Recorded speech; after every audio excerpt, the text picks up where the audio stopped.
Le président Donald Trump est de retour sur la scène internationale. En 72 heures, il bouleverse le Moyen-Orient, lève des sanctions, serre des mains inattendues et signe des accords pour près de 2000 milliards de dollars.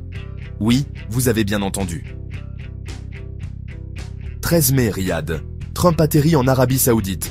Accueil royal, tapis rouge, crépitement des flashs et sourire chaleureux avec MBS.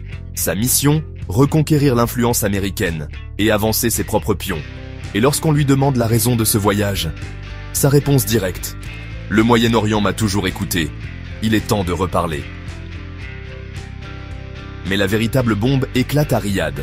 Surprise totale, Trump rencontre Ahmed al-Shara, le nouveau président syrien, une première en 2 décennies. Il le décrit comme jeune et séduisant, puis abat son jeu.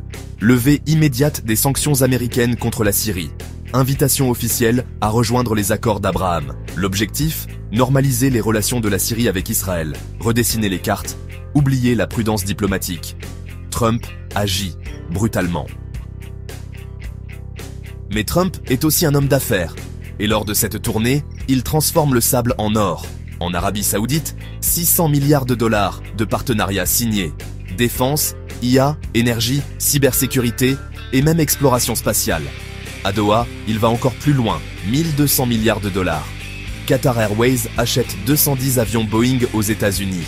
Il reçoit même un cadeau, un 747-8 modifié pour servir d'Air Force One, offert personnellement à Trump. Un geste symbolique et un scandale en gestation à Washington. Certains crient au conflit d'intérêts, d'autres saluent le génie des affaires.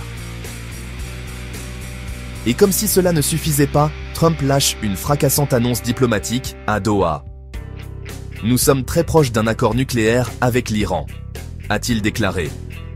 Fini les menaces de guerre, les frappes préventives. Personne ne sait s'il s'agit d'un bluff ou d'un véritable tournant stratégique. Mais le message est clair. Trump veut être l'artisan de la paix et celui des affaires. Donald Trump est de retour à la présidence. Et cette tournée le replace au centre de l'échiquier mondial.